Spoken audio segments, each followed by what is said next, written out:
수강생 여러분 안녕하세요. 한국의 경제발전과 인구변동 강좌를 맡은 홍재환입니다. 7주차 강의는 국내 인구이동과 도시화를 주제로 진행하겠습니다. 강의에 앞서 먼저 지난 6주차 강의 내용을 잠시 복습해 보겠습니다. 6주차 강의에서는 한국의 인구정책, 출산장려정책 추진기를 주제로 강의하였습니다.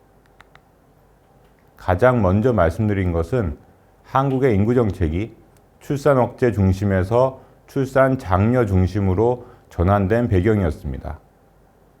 출산율이 빠르게 낮아지는 것과 함께 국제사회의 인구정책 기조가 바뀐 것이 영향을 주었다고 말씀드렸습니다. 이어서 인구자질 향상 정책 추진기에 대해 살펴보았습니다. 이 시기에는 출산을 장려하기 위한 정책이 적극적으로 추진되지 않았다는 점, IMF 외환위기로 인해 정부가 인구 문제에 충분한 관심을 기울이지 못했다는 점에 대해 이야기했습니다. 그 다음에는 저출산 고령사회 정책 추진기에 대해 살펴보았습니다. 크게 저출산 관련 정책과 고령화 관련 정책으로 나누어 살펴보았는데 4차에 걸친 저출산 고령사회 기본계획이 추진되면서 출산 및 양육 환경과 고령층의 생활 여건에 많은 변화가 나타났음을 확인했습니다. 하지만 안타깝게도 출산율은 계속해서 하락하는 양상을 보여왔으며 고령층의 생활 여건 역시 여전히 개선되어야 하는 부분이 많다고 이야기했습니다. 지금까지 지난 6주차 강의 내용에 대해 정리해 보았습니다. 그럼 이제 7주차 강의를 본격적으로 진행하겠습니다. 7주차 강의는 먼저 산업화 이전의 국내 인구 이동에 대해 말씀드리고 이어서 산업화 과정에서의 국내 인구 이동을 도시화와 수도권 인구 집중으로 나누어 살펴본 뒤 2000년대 이후 국내 인구 이동에 대해 소개하는 순서로 진행하겠습니다. 먼저 살펴볼 것은 산업화 이전의 국내 인구 이동입니다.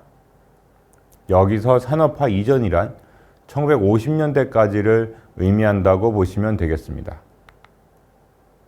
전통사회에서는 지역 간 인구 이동이 많지 않았습니다. 장거리를 이동할 수 있는 교통수단이 빈약했던 것이 가장 큰 이유일 것입니다. 도시의 발달 정도도 높지 않아 조선시대 한성의 인구도 20만 명 정도였고 그 외의 도시 중에는 인구가 1만 명 정도에 불과한 곳도 많았습니다. 조선시대 사람들은 대체로 농촌에서 태어나 그곳에서 생의 대부분을 보냈다고 이야기할 수 있겠습니다.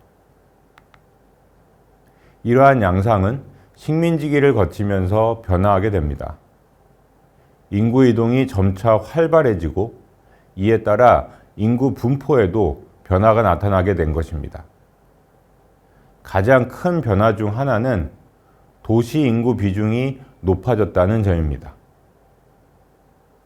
이 표는 1915년부터 1944년까지 부별 인구수의 변화를 나타낸 것입니다.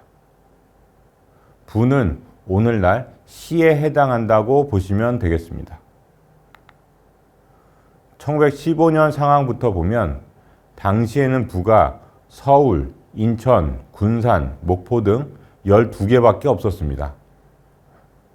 그리고 서울부를 제외하면 인구가 10만 명이 넘는 도시는 없었습니다.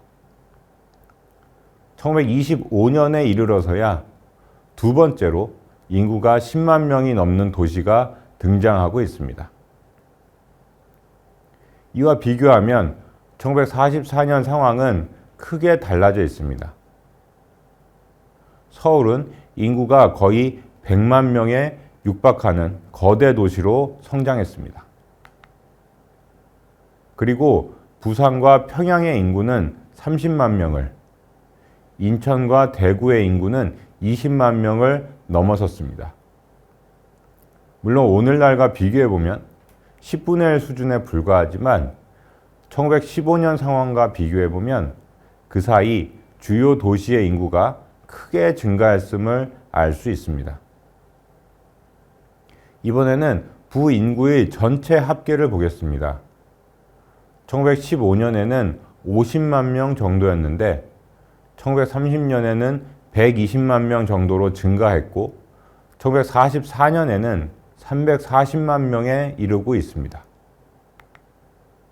약 30년 사이 도시 인구가 50만에서 340만으로 7배 정도 규모로 증가한 것입니다. 이는 연평균 도시 인구가 6.8%씩 증가했음을 의미합니다. 특히 1930년대 이후 증가세가 더 두드러져 1915에서 1930년에는 연평균 5.8%씩 증가했으나 1930에서 1944년에는 7.8%씩 증가하였습니다. 참고로 1915년과 1944년 사이 연평균 농촌 인구의 증가율은 0.9%에 그쳤습니다. 물론 이처럼 도시 인구가 증가한 것이 모두 인구 이동 때문이라고 이야기할 수는 없습니다. 표에서 보실 수 있듯이 1930년 이후 새롭게 부과된 지역들이 있기 때문입니다. 게다가 도시의 영역이 확장된 것이 도시 인구 증가에 영향을 준 부분도 있습니다. 예를 들어 서울 인구는 1935년 44만 4천 명에서 1940년 93만 5천 명으로 증가했습니다. 5년 사이 2배 이상 규모로 증가한 것입니다. 그런데 이 중 일부는 서울이 확장된 결과입니다. 1930년대 후반 서울의 면적은 크게 넓어졌는데 새롭게 편입된 지역에 편입 이전인 1935년 현재 거주하던 인구는 24만 명 정도입니다. 따라서 1940년 현재의 면적을 기준으로 보면 서울 인구는 1935년 68만 4천 명에서 1940년 93만 5천 명으로 증가했다고도 이야기할 수 있을 겁니다. 그런데 이렇게 보더라도 5년 사이 서울 인구가 꽤 많이 증가했음을 알 수 있습니다. 그렇다면 전체 인구 중 도시 거주자의 비중은 어떻게 변화했을까요? 1915년 조선 인구는 1628만 명 정도였습니다. 당시 도시 인구가 50만 명 정도였으니 도시 인구 비율은 약 3.1%였습니다. 일제 초기에도 도시에 거주하는 인구 비중이 매우 낮았음을 알 수 있습니다. 그러나 도시 인구 비율은 1930년이 되면 5.9%로 15년 사이 거의 2배 수준으로 높아졌습니다.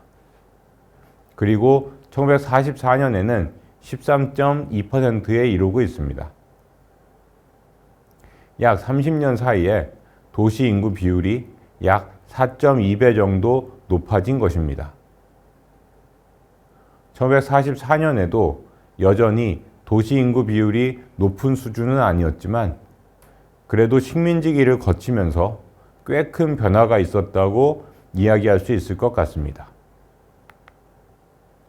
식민지기를 거치면서 이처럼 도시화가 이루어지고 인구 이동이 증가한 이유는 무엇일까요? 철도가 놓이고 도로가 만들어지는 등 교통 환경이 점차 바뀌면서 이동이 용이해진 데에다 도시를 중심으로 공업과 상업이 발전한 것이 영향을 주었다고 볼 수 있겠습니다. 그럼 이제 해방 이후에는 인구 이동 양상이 어떻게 전개되었는가에 대해 살펴보겠습니다. 이 표는 1949년과 1955년, 1960년 주요 도시의 인구수 추이를 나타낸 것입니다. 모든 도시에서 인구가 빠르게 증가하는 양상을 확인할 수 있습니다. 우선 서울의 경우에는 1949년과 1955년 사이에는 인구 변화가 크지 않았는데 1955년 158만 명에서 1960년 245만 명으로 5년 사이 90만 명 가까이 증가하였습니다. 이 시기에는 서울의 면적도 거의 변화가 없었다는 점에서 1950년대 후반 서울로의 인구 유입이 활발히 이루어졌다고 이야기할 수 있을 것 같습니다. 부산의 인구 변동 양상도 좀 특징적입니다. 1949년과 1955년 사이에는 인구가 2배 이상으로 늘었지만 1955년과 1960년 사이에는 인구가 소폭 증가하는 데에 그치고 있습니다. 1950년대 초반 부산 인구가 이처럼 급증한 데에는 한국 전쟁의 영향이 컸다고 이야기할 수 있겠습니다. 부산으로 피난을 갔던 많은 사람들이 부산에 정착한 결과일 것입니다. 이 외에도 대구, 광주, 대전, 인천 등 주요 도시의 인구가 1949년과 1960년 사이 1.5에서 2배 정도 규모로 증가한 것을 확인할 수 있습니다.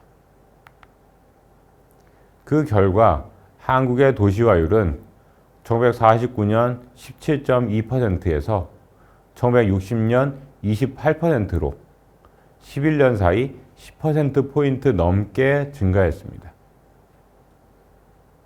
이번 시간에는 산업화 이전의 국내 인구 이동에 대해 말씀드렸습니다. 다음 시간에는 산업화 과정에서 나타난 도시화에 대해 살펴보겠습니다.